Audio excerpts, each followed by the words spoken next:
Bienvenidos a este video muy particular de Síncresis. Acá vamos a hacer una entrevista en el video anterior que hablamos de composición narrativa, que era el tercero de una serie de 3 videos. Mencioné que iba a hablar con una experta para elegir los ejemplos de las películas sobre guión, sobre composición narrativa. Y aquí la tenemos a la gran Samantha. Bueno. Quisiéramos que te presentes un poco, que cuentes tu trayecto por el mundo del guionismo, de la dramaturgia y de todas esas cosas fantásticas que sabes tanto.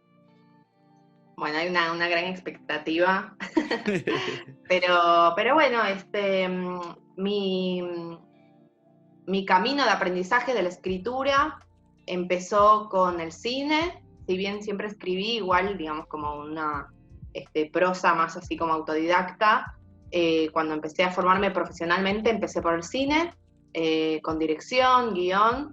Luego me pasé a la dramaturgia, que obviamente si bien son cosas distintas, porque utilizan maneras de materialidades diferentes, Total.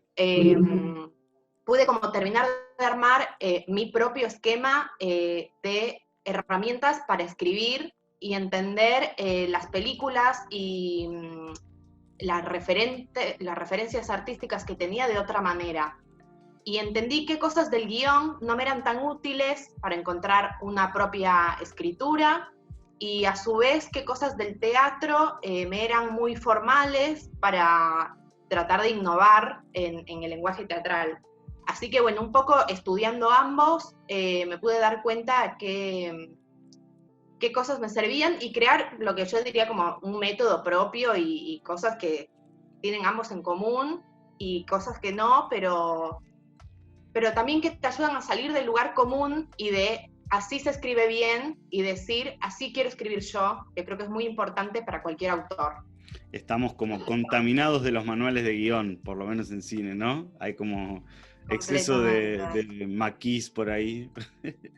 Totalmente. Uno como que con el guión siente que hay una fórmula, que si uno la sigue paso a paso va a tener un guión.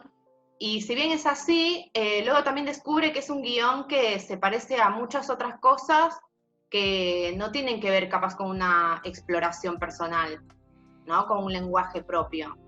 Que muchas veces lo que uno busca cuando empieza a escribir es eso, porque escritura de manual, bueno, para eso están como las grandes producciones. Cuando uno tiene como un camino, una búsqueda más autodidacta, lo que busca es una voz propia, ¿no? Como hacerse camino con una marca autoral, un poco como lo sería el camino de Lucrecia Martel o de Claro, tantos directores independientes. que además tener una mirada autoral, pienso, no significa que sea incomprensible, ¿no? Hay como un estereotipo No, también de que la mirada autoral es hacer obras de David Lynch, que las amamos, pero uno puede escribir incluso algo relativamente clásico con una mirada autoral, me imagino, ¿no? completamente, completamente.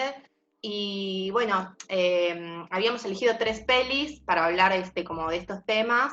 Y está buenísimo tomar el ejemplo de Hierro 3, que es una película que si bien es súper autoral, porque tiene muchas decisiones que hacen que uno reconozca al autor, que no se parezca a nada que uno haya visto antes, cumple con cosas formales y que uno podría incluso decir que son clásicas, Claro. que son el punto de giro cuando ellos se conocen, y luego el segundo punto de giro cuando se separan y él tiene que volver a intentar estar con ella. Pero lo autoral está en esta manera única de Kim Ki-duk de manifestar y representar el espacio y el tiempo de una manera única, sin diálogos.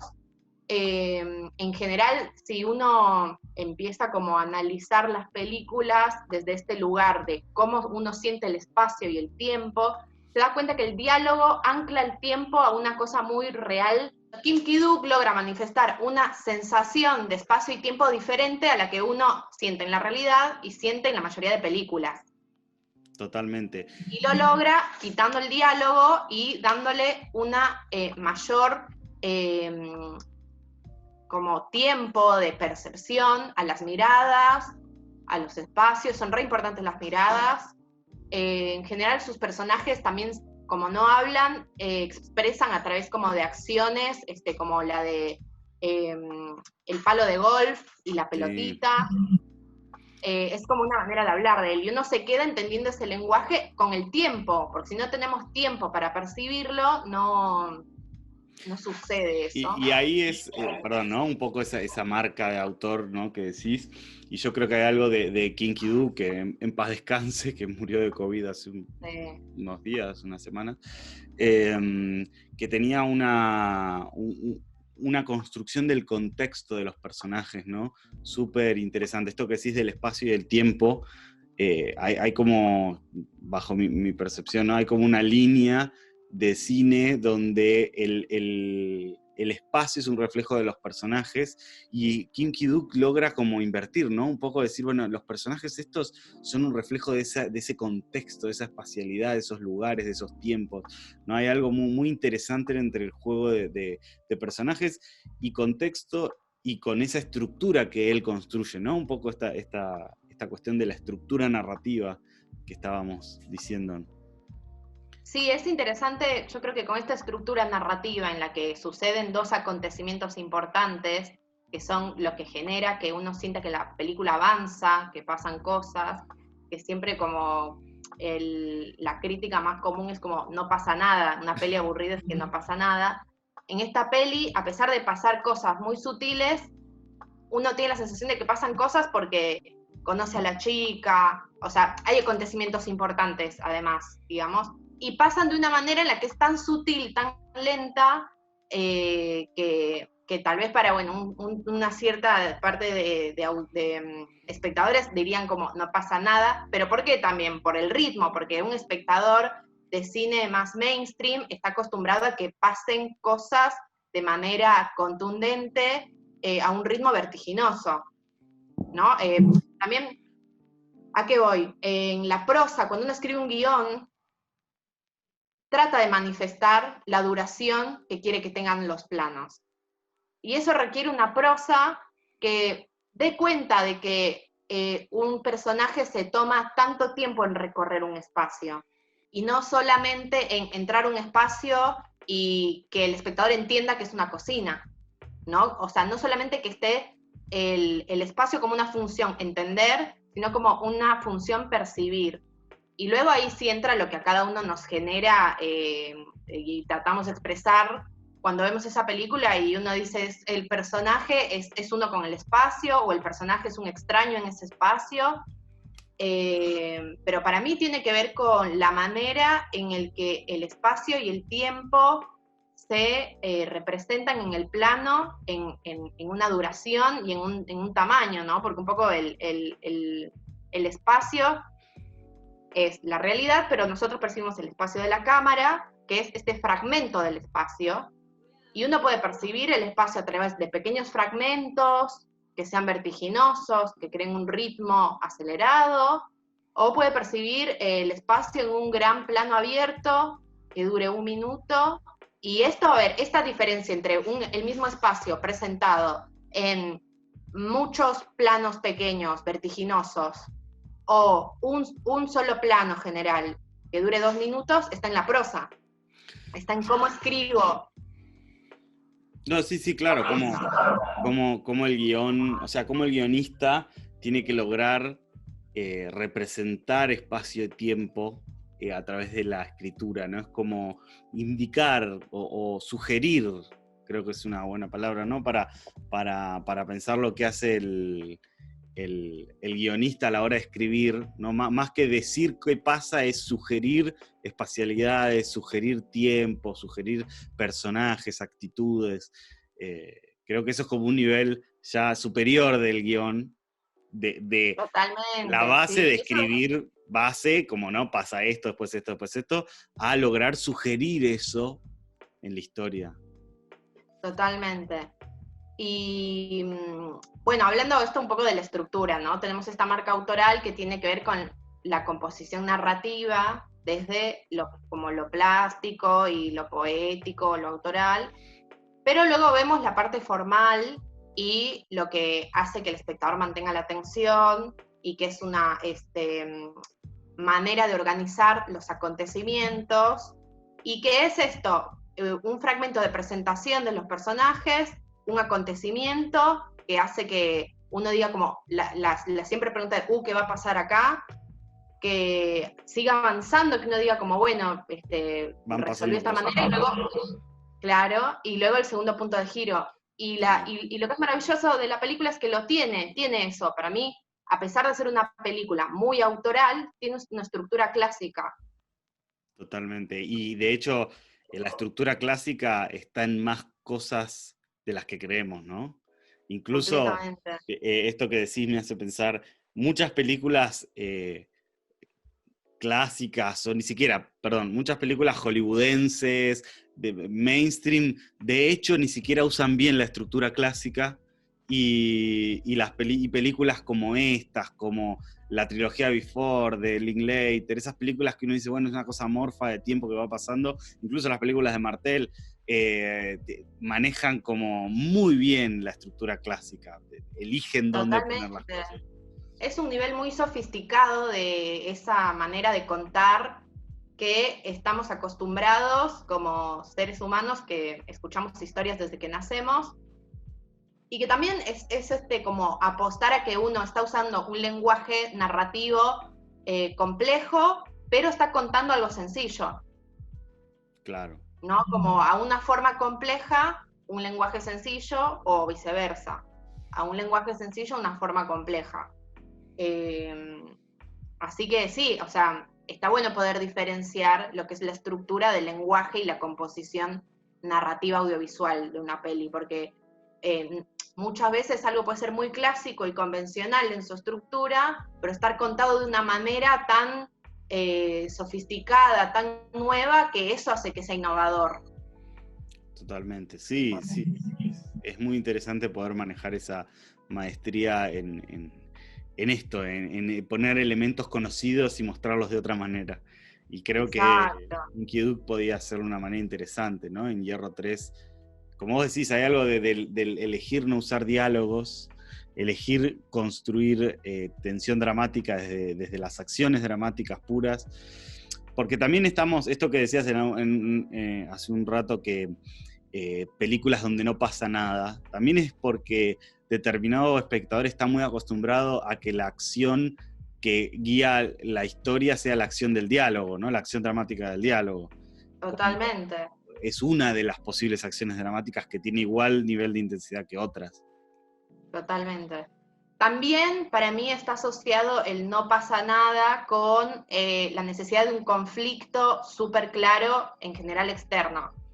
Poniendo como ejemplo Star Wars, que el conflicto es claro porque hay una lucha de bandos. Claro. Entonces, un poco la ubicación del espectador es clara, quiere que ganen los buenos. Y de todas maneras es una película maravillosa porque tiene personajes que de alguna forma son arquetípicos, el héroe, el maestro sabio, el malo. Tiene este conflicto que también hace que nos enganchemos siempre, porque es los buenos y los malos, y el espectador siempre va a estar del lado bueno. Lo que tienen estas otras películas que uno siente que no pasa nada es que el conflicto no tiene que ver con algo externo, súper explícito, en cuanto a como quiero conseguir un deseo que anule a otro. Los conflictos de las películas contemporáneas tienen que ver más como con un objetivo, lo que sería si en Star Wars está el héroe, en las películas contemporáneas está el antihéroe. Claro. No tiene nada por lo que luchar, porque no hay una misión que se le haya sido entregada, a diferencia de en Star Wars que le dice, vos sos el elegido, Andá, vos tenés. claro. Entonces hay una gran diferencia entre un relato que hay un héroe que le dicen, hace esto, a alguien que nace en un mundo que no sabe qué hacer, no sabe cómo conseguir lo que quiere, pero quiere algo. Entonces yo creo que esa es la diferencia entre identificar un conflicto que tiene un objetivo claro externo, y eso hace que pasen cosas constantemente, a un objetivo que es, a ver, quiero ponerlo simple, el objetivo siempre tiene que ver con el deseo del personaje. Si no hay un deseo, no hay conflicto. Claro. Pero en el caso de Star Wars, que es un conflicto más clásico, porque hay antagonista y protagonista, el conflicto tiene que ver con conseguir algo por fuera, que se le es pedido al personaje y que es también como externo a él, es dominar a otro, vencer a otro. En el otro caso, no hay eso. Está un objetivo que yo quiero conseguir que no sé si es lo correcto, porque nadie me dijo que esto era lo correcto, que es un deseo que no sé si me va a traer la felicidad y que no sé si puedo lograrlo, ¿no? No hay nada que me vuelva un héroe. Hay que ver cómo se construye igual el mismo nivel de tensión o de interés del espectador ante esos dos conflictos, ¿no? Igual los hay, ¿no? Pero es un trabajo de guionismo también, decir, bueno, otros conflictos, otras necesidades, otros deseos de personajes que sean verosímiles, que construyan tensión, que convoquen. Es interesante, pero igual, más allá de eso, es interesante también poder construir un buen conflicto clásico, que es lo que hablamos, o un buen personaje clásico. Tampoco es tan sencillo. Hay como una idea preconfigurada de que, no, bueno, eso es re fácil, lo hace cualquiera. No lo hace cualquiera. Y por eso, por ejemplo, Star Wars está muy bien construido los personajes en algún punto, porque tienen esas complejidades, tienen esas contradicciones. Tienen contradicciones. Claro. Totalmente. Son tridimensionales porque el objetivo que tienen igual tiene sus contradicciones y sus dilemas. O sea, van a conseguir lo que quieren, pero siempre van a perder otra cosa. Por eso en ese momento de Luke, soy tu padre, que es el momento de vencer al malo, hay un dilema, hay una contradicción. Matarlo significa matar a mi padre. Claro. Entonces, esa constante evolución de que siempre hay una contradicción en el conflicto hace que sean tridimensionales y nos encariñemos mucho, porque los seres humanos estamos llenos de contradicciones. Queremos algo que no es completamente coherente con lo que queremos, conseguimos algo, una decisión, y perdemos otras cosas. Totalmente, y además, en el caso que estamos hablando, Star Wars, después está el personaje de Han Solo que trata de jugar con esta idea de alguien interesado por el dinero, pero a su vez tiene la contradicción de que termina encariñándose y termina siendo amigos. Entonces, totalmente de acuerdo con esto de la necesidad de la contradicción, que muchas veces nos repele en personas reales, pero nos atrae en personajes ficcionales, ¿no? La contradicción es lo que los hace humanos, cuando es muchas veces lo que no queremos como personas o lo que vemos mal de los demás, que es, este está haciendo una contradicción en su vida, y en realidad es lo que nos hace humanos en muchos aspectos y es lo que hace humanos a los personajes. Totalmente. Yo siempre en las clases digo, no se preocupen porque sus personajes sean políticamente correctos. Claro. O sea, no tienen que ser coherentes con todas las cosas que ustedes militan en la realidad. Traten de que sus personajes busquen su felicidad y que a veces para buscar su felicidad tengan que poner en juego la ética, que nos pasa a todos.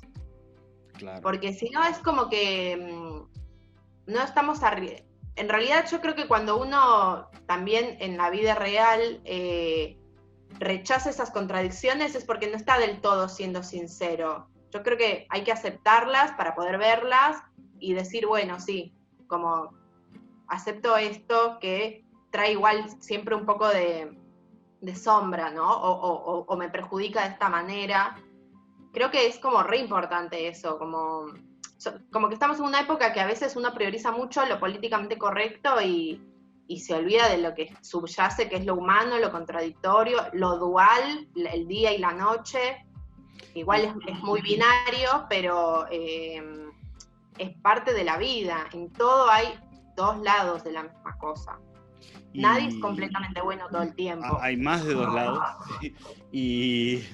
Y esto que vos decís, no solo lo políticamente correcto, sino que me pareció interesante que dijiste recién, los ideales de uno, más allá de que sean o no políticamente correctos. Lograr escribir personajes que no respeten necesariamente lo que uno piensa del mundo es difícil, pero es necesario porque si no son todos los personajes iguales.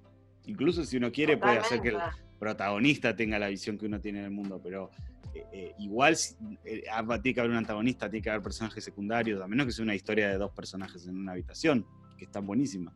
Pero digo, hay que lograr salir de lo que uno cree que es el mundo y adentrarse a cómo podría pensar otro personaje sin juzgarlo. Sí. Totalmente. Y también yo creo que mostrar las contradicciones nos permite también ampliar la mirada, que a veces es unívoca sobre ciertos temas. Pensando en esta otra peli que hablamos también, de Memorias del Subdesarrollo.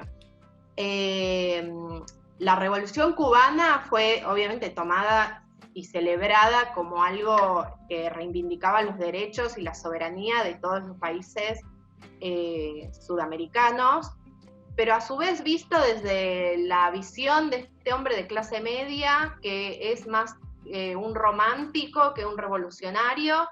Uno entiende que las grandes revoluciones también traen grandes sacrificios y grandes pérdidas humanas, que no todo nunca es color de rosa, y que está bueno poder ver esa otra parte, para siempre tener puesto el ojo sobre la autocrítica. Porque cuando uno trata de que todo sea como perfectamente coherente, no hay cabida a la autocrítica. Y yo creo que está bueno, a ver, yo soy feminista, ¿no? Pero está bueno que haya un personaje que es feminista y que como contradicción de a momentos se puede poner autoritaria. Y entonces está volviéndose como esa figura que quiere como combatir. Claro. Y es súper interesante, y uno incluso la puede llegar a querer un montón y decir, sí, está en un re dilema. Es alguien que quiere cambiar el mundo, y como cambiar el mundo es tan difícil, tiene que ser autoritaria. Claro, construye la tridimensionalidad que hablamos del personaje. Y además hay algo, justo en esta película, Memoria del Subdesarrollo, Tomás Gutiérrez Alea siempre fue muy ferviente apoyando la revolución, pero también muy crítico, y eso le valió mucha persecución en Cuba, le valió muchas complicaciones en determinadas épocas de la revolución o del asentamiento de la revolución. Y eso por eso me parece súper interesante cómo a 10 años casi de la revolución cubana hace una película desde la perspectiva de un burgués que la mira desde a lejos, ¿no? Y de esto que hablamos de, bueno, ponerme en los zapatos del otro, sin que signifique apoyar lo que piensa el otro, sino desarrollarlo, como un poco dice él en sus textos, ¿no? Él escribió un montón de teoría muy genial, dialéctica del espectador, de esto de construir un espacio para pensar, construir un lugar para pensar, y cómo, que es la gran pregunta, hacer eso con cine, ¿no? Audiovisualmente, cómo construir que la película pueda contar todo esto que estamos diciendo, el espacio, el tiempo, la narrativa, cómo construirlo desde el guión y los personajes, pero que en definitiva lo que está viendo el espectador es imagen y tiempo, son una sucesión de sonidos y capturas de imagen, ¿no? Hay algo ahí interesante de cómo construir audiovisualmente la narrativa. Totalmente, coincido. En este caso, cuando la vi, lo que pude percibir es que el procedimiento no solamente está pensado para seguir un guión escrito, sino también para tener mucha libertad de experimentación en el montaje. Claro. Y pensé esto primero por una cosa, porque la idea rectora, que sí dije esto está escrito seguro, es el monólogo de él, que está basado en un libro. Sí, sí. Y luego las imágenes y el juego de ritmos y de la ciudad y de las imágenes de archivo, claro, muy documental. Me parece que no pudo estar guionizado en un texto. Me parece que sí había una guía y un mapa, pero no había algo fijo. Pero de todas maneras tenía este texto, este monólogo que está casi todo en off. Total. Que también hace que el tiempo y el espacio se perciban de manera como súper expandida a veces, como pasó un montón de tiempo en un párrafo que él dice, a otras de es un día de su vida apenas y esto, otro párrafo, ¿no? Claro. Creo que el diálogo tiene esta cosa de anclar mucho al tiempo real. Lo que tiene el cine es que abre un tiempo, espacio, como metafísico, ¿no? De que no se puede traducir esta temporalidad en percepción real, en tiempos segundos, porque estoy viendo 4 segundos de la pantalla, pero pasó un año. Y bueno, el montaje está bueno también saber que uno puede como escribir algo para saber que en la etapa de montaje deja cosas abiertas. Pero bueno, de última, si uno quiere experimentar, está bueno saber en qué etapa va a volver a experimentar y qué cosas sí son fijas. Este texto, este monólogo era algo fijo, obviamente, y luego las imágenes y la manera en la que iba a quedar montado era experimental. De todas maneras, en Memorias de Subdesarrollo también hay una estructura de acontecimientos. Si bien no es clásica, porque no es como que le aparece un conflicto y al final lo resuelve, las mujeres que van apareciendo en su vida son los, como se puede decir, puntos de giro o acontecimientos que hacen que su vida vaya avanzando y como llegando hacia un desenlace. Pero no resuelve nada, ni se propone nada. No, pero sí tiene una transformación el personaje, ¿no? Pero hay una transformación. Entonces Sí. eso nos da un indicio de que haya una suerte de estructura, porque si hay un personaje que va de un punto A a un punto B, tiene que ir sobre algo en algún sentido, ¿no? Y tiene que pasar cosas. Más con una transformación orgánica, ¿no? Que nos damos cuenta que al final de la película que cambió, pero no, por ahí incluso es interesante esto, no poder decir en qué momento, ¿no? Hay algo muy obvio de la estructura clásica también, acá y acá, en estos 2 puntos. Claro. Y poder llegar de punto A a punto B orgánicamente sin percibir en qué momento fue el cambio, también habla de una maestría de estructura, ¿no? Un gran manejo de la estructura. Totalmente. O sea, es muy claro que él dice, cada mujer que pasa su vida hace que él no pueda volver a ser como antes. Sí, y creo que ahí está el humor de Gutiérrez Alea, donde a un burgués le puede pasar la revolución por delante, pero lo único que lo cambian son las mujeres, ¿no? Como una suerte de chiste, ¿no? Del personaje, de esto que decíamos, de construir personajes con los que no estemos identificados necesariamente, y creo que ahí hay como un humor. El humor me parece que es muy clave a la hora de construir un guión, incluso aunque uno haga un drama, ¿no? Totalmente. Pasa que también tiene que ver con que no todo lo dramático es constantemente dramático. O sea, también otra vez volvemos a esta cosa dual de algo puede ser dramático, pero un punto en cierta medida necesita algo que lo quiebre para que no sea como una linealidad de tono, ¿no? Que entre un poco de algo cómico o algo erótico, algo que vaya en otra tonalidad. Entonces sí, yo creo que obviamente tiene algo de comedia. Sin embargo, a mí me pareció que era más dramático. Sí, obvio. Se hacía como más reflexiones sobre cómo a un burgués no le afecta la revolución. Sin embargo, para mí era como poético pensar que, aunque no te afecte la exterioridad política, el amor siempre como ya más romántico, ¿no? Más cada uno. El amor siempre, viste, termina siendo algo de lo que nadie escapa. Puede ser. Está bien. Pero bueno, digo, hay otro, yendo de vuelta a esto que hablamos de cómo construirlos desde la puesta en escena, o sea, desde lo audiovisual, justamente lo que quería decir era esto, la importancia de la puesta en escena, porque no es solo el montaje y las imágenes, sino lo que construye, la espacialidad, el objeto, esto que hablamos de Hierro 3, de la pelotita de golf, es un objeto que deja de tener como un sentido como objeto en sí, pasa a tener un sentido dramático y a hablar del personaje y a construir al personaje y a apoyar la estructura y la narración audiovisual. Entonces creo que hay un punto donde el guionista tiene que pensar mucho en los objetos que colocan y cómo los describe, ¿no? También en relación yo siento que cada uno de estos elementos que vamos mencionando son como si fueran partecitas de la misma máquina.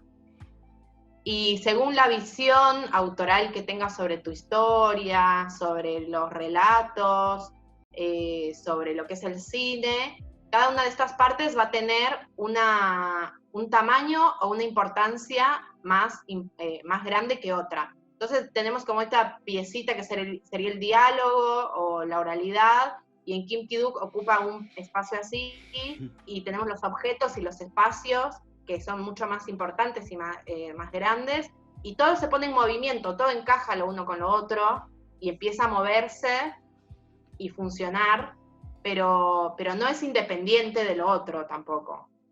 ¿No? No hay que pensarlo como elementos que funcionan independientemente. Totalmente, sí. Los pocos diálogos que tiene esa peli están también en constancia o en contraste con todo el silencio que hubo durante el relato. Quisiera, ya estamos hace media hora ya hablando, pero quisiera consultarte a vos como escritora, dramaturga y guionista, ¿cómo haces para darte cuenta que algo es orgánico?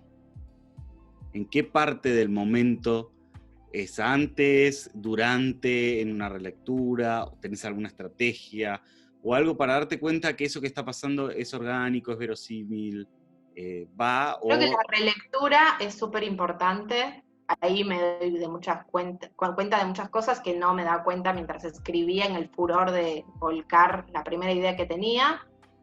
Y también siempre trato de hacerme un diagrama y decir, bueno, es esto que estoy poniendo aquí, que me interesa que funcione, que puede ser como un objeto dramático que quiero que lo utilice el personaje y que sea verosímil. Trato de que se conecte con otros elementos. Ahí siento que empieza a ser orgánico. O sea, a mí me sirve mucho entender mis textos como una máquina en la que cada parte se conecta con la otra. Y si siento que hay algo que lo puse y no está engranando con otra parte, siento que está forzado, que está porque quiero que esté y no porque hace mover otras cosas. Claro, como Digamos, buscar poniendo el ejemplo, los si hubiera, vínculos. claro, sí, es muy importante, para mí es re importante.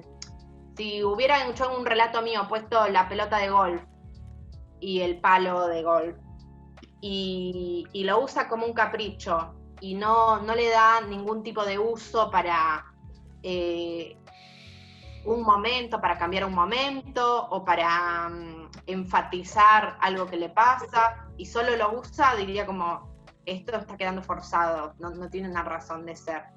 Lo verosímil para mí tiene que ver con que las partes que ensamblan el texto, que serían los personajes, los espacios, todo eso, tengan un vínculo entre sí y se modifiquen las unas a las otras constantemente. Y si eso no pasa, me empiezo a dar cuenta que está forzado. Claro.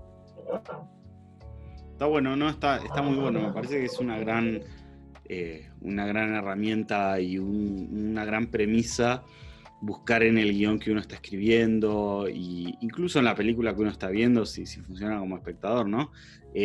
Pero como realizador, los elementos que están más por capricho que por engranaje, como decís, ¿no? Más que Claro. por organicidad. Está muy bueno eso. Creo que es como en algún punto la clave de la narración audiovisual. Que más allá de qué es lo que estoy contando, además de eso, que todo tenga una unidad, que haya un sentido de pertenencia en las cosas, que haya un sentido de narración detrás. Totalmente. Bueno, y dentro del cine clásico, para mí Star Wars lo logra. Cada una de las partes que pone se modifican las unas a las otras. Y hay otras pelis que las mirás que también tratan de ser así como masivas y populares. Y no, es como, eso está porque le sirve al guionista que pase. Total. Sí, sí. Sí, pegado ahí. Lo mismo en la estructura clásica. A veces está pegada y en función de eso construyo cosas que esté utilizada orgánicamente. Totalmente. Así que buenísimo, Sammy. Me parece que estuvo muy buena esta charla. No sé si te quedó por decir algo en particular. No, creo que animaría a los espectadores que miren este video, que se animen a intentar analizar las películas en términos del tiempo y el espacio, con qué sensación le transmite, y qué cosas sienten que están puestas inorgánicamente, y si es porque no están haciendo resonancia con las otras partes, como que está puesto, si se siente como un capricho o no. Para empezar a entrenar este ojo narrativo y audiovisual. Totalmente. Buenísimo, bueno. Muchas gracias Bueno, por participar de este video de Síncresis y espero tenerte aquí en otra oportunidad porque la verdad que te valoro mucho, sabes muchísimo de guión y me encanta todo lo que podés compartir. Se te puede seguir en plataforma de ficción, ¿correcto? Sí. Ahí estás subiendo un montón de tips y cosas y ideas y cursos, así que los invito a mis espectadores a seguirla allí y que interpreto que va a haber fragmentos de esto también allí. Así que muchísimas gracias, Ami.